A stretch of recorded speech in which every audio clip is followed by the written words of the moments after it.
Bonjour, mon nom est Lisa Rutledge. Et mon nom est Josée Sedinski et on est toutes les deux diététistes professionnelles.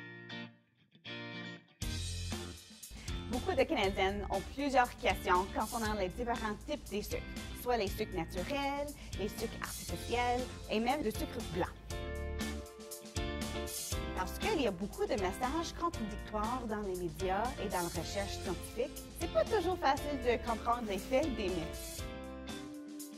Alors, nous nous sommes tournés vers Google pour bien comprendre vos questions les plus populaires. Et aujourd'hui, on va faire notre mieux pour y répondre. Alors, sans plus tarder, voici nos réponses à vos questions. Le sucre fait-il grossir? Une question qui revient souvent. Oui. En fait, le prise du poids est un phénomène assez complexe. C'est vraiment en mangeant trop de calories de toutes les sources, pas juste les sucres, qui peut causer une prise du poids. Et c'est vraiment une accumulation d'un déséquilibre entre les calories mangées et les calories brûlées en faisant des activités de vie quotidiennes comme marcher, respirer et travailler. Et bien sûr, en faisant des activités physiques comme les sports. Et c'est important à noter que notre santé et notre corps et notre poids est influencé par plusieurs facteurs, pas juste les calories. Notre poids est très complexe et est influencé par plusieurs facteurs comme la génétique, le stress, le sommeil, les médicaments, la santé mentale. Notre meilleure option, c'est vraiment de nous concentrer sur avoir un mode de vie qui est sain. Donc, avoir une alimentation qui est équilibrée, bouger de façon qui est agréable et aussi prendre le temps de prendre soin de soi. Dans le fond, c'est vraiment important.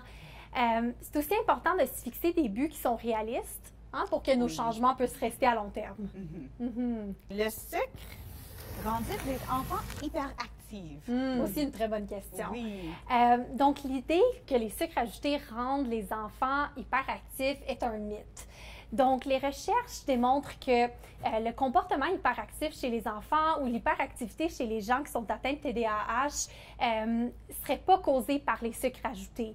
Donc, certains chercheurs ont suggéré que l'excitation chez les enfants qui sont en bonne santé pourrait être due aux événements spéciaux comme les fêtes, les célébrations, les récréations, plutôt qu'aux aliments qui sont servis pendant ces activités-là.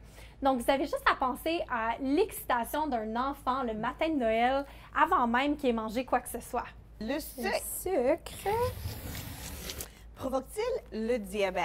Donc, si vous avez le diabète, c'est important de garder un œil sur la quantité de glucides que vous consommez.